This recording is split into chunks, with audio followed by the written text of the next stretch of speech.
গত বৃহস্পতিবার মাননীয় প্রধানমন্ত্রীর কার্যালয়ে মাননীয় প্রধানমন্ত্রী জনাব তারেক রহমানের নেতৃত্বে সারা বাংলাদেশের ঈদুল আজহা উপলক্ষে যানজট নিরসন,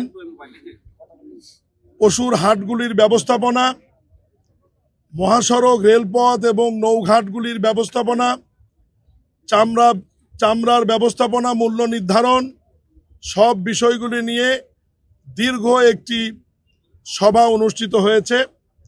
উক্ত সভায় মাননীয় প্রধানমন্ত্রী সকল ক্ষেত্রে কিছু অনুশাসন জারি করেছেন। সেই অনুশাসনের মধ্যে নৌঘাটগুলোতে বলা আছে, ফেরিঘাটগুলোতে যে সমস্ত যাত্রীরা ওঠানামা করবে তারা গাড়ি ফেরিতে ওঠার পূর্বে এবং ফেরি থেকে নামার পরে যাত্রীরা ওঠানামা করবে।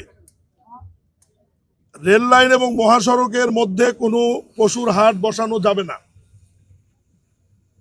এবং ঢাকার যে পশুর হাটগুলি নির্ধারিত উত্তর এবং দক্ষিণ সিটি কর্পোরেশনের নির্ধারিত পশুর হাটের বাইরে নতুন করে যত্রতত্র কোনো হাট বসবে না। এ ব্যাপারে আইন শৃঙ্খলা বাহিনী এবং 2 সিটি কর্পোরেশন পদক্ষেপ গ্রহণ করবে এবং ওই মিটিংয়েরই অনুশাসন অনুযায়ী আজকে আমার নেতৃত্বে এই টিম আমরা গাবতলী পশুর হাট পরিদর্শনে এসেছি এবং প্রত্যেকবারই এই হাটে পশু ক্রয় বিক্রয় নিয়ে যাওয়া নিয়ে আসা নিয়ে একটি বড় ধরনের যানজট তৈরি হয় এবং এই যানজটের ফলে ঢাকা থেকে শহর বা গ্রামমুখী মানুষ যারা পরিবহনে যাতায়াত করে তাদের দীর্ঘ সময় যানজটে অপেক্ষা করতে হয়। ফলে গাড়ির শিডিউল, কোচের শিডিউল সহ সব জায়গায় একটা বিঘ্ন তৈরি হয়। আমরা ডিএমপির কিছু পরামর্শ সুপারিশ নিয়েছি, সিটি কর্পোরেশনের কিছু সুপারিশ নিয়েছি। সব সুপারিশ একত্রিত করে আমরা ইজাদদার, ডিএমপি এবং সিটি কর্পোরেশনকে আমরা কিছু নির্দেশনা আজকে দিয়েছি। সেই নির্দেশনা অনুযায়ী কাজ করবেন এবং ঈদের 7-10 দিন আগে পুনরায় সিটি কর্পোরেশনের প্রশাসকের নেতৃত্বে সকল আইন শৃঙ্খলা বাহিনী এবং সংশ্লিষ্ট ব্যক্তিরা এবং অন্যান্য হাটের ইজাদদাররাও বসে যাতে ক্রেতা বিক্রেতারা নির্বিঘ্নে পশু ক্রয় বিক্রয় করতে পারে এবং রাস্তায় যাতে কোনো যানজট না হয় এই বিষয়টি আমরা নিশ্চিত করার চেষ্টা করব এবং এখানে একটি নতুন রাস্তা হচ্ছে।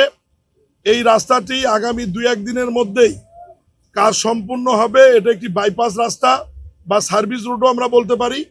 এই রাস্তার কাজটি সম্পূর্ণ হলে গাবতলী আমিন বাজারের যানজট অনেক অংশে কমে যাবে বলে আমরা মনে করি। পশুর হাটগুলোতে আমাদের সম্মানিত পুলিশ বাহিনীর পাশাপাশি সেনাবাহিনী, র্যাব এবং প্রয়োজনে অন্যান্য আইন শৃঙ্খলা বাহিনীর প্রয়োজন হলে সেটি আমরা মোতায়েন করব। বিজিবিও মোতায়েন করা হবে। এর বাইরে এখানে স্বাস্থ্য ক্যাম্প থাকবে।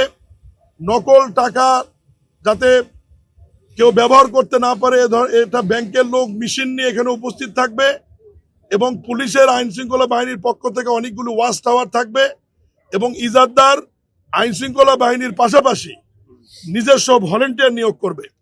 ফলে সব মিলিয়ে আজকে মাননীয় প্রধানমন্ত্রীর নির্দেশনা এবং অনুশাসন অনুযায়ী ওই মিটিংয়ের সিদ্ধান্ত অনুযায়ী আমরা আজকে এসেছি এবং মহান আল্লাহর ইচ্ছায় আমরা আশা করি যে আগামী ঈদুল আজহার যে পশুর হাট এবং দেশবাসীর ঢাকা ছেড়ে যাওয়া এবং আসার রাস্তাগুলি যাতে নির্বিঘ্ন থাকে এ ব্যাপারে আইন শৃঙ্খলা বাহিনী সহ সংশ্লিষ্ট সকল মন্ত্রণালয় বিভাগ আমরা সজাগ আছি, থাকবো ইনশাআল্লাহ। সবাইকে ধন্যবাদ।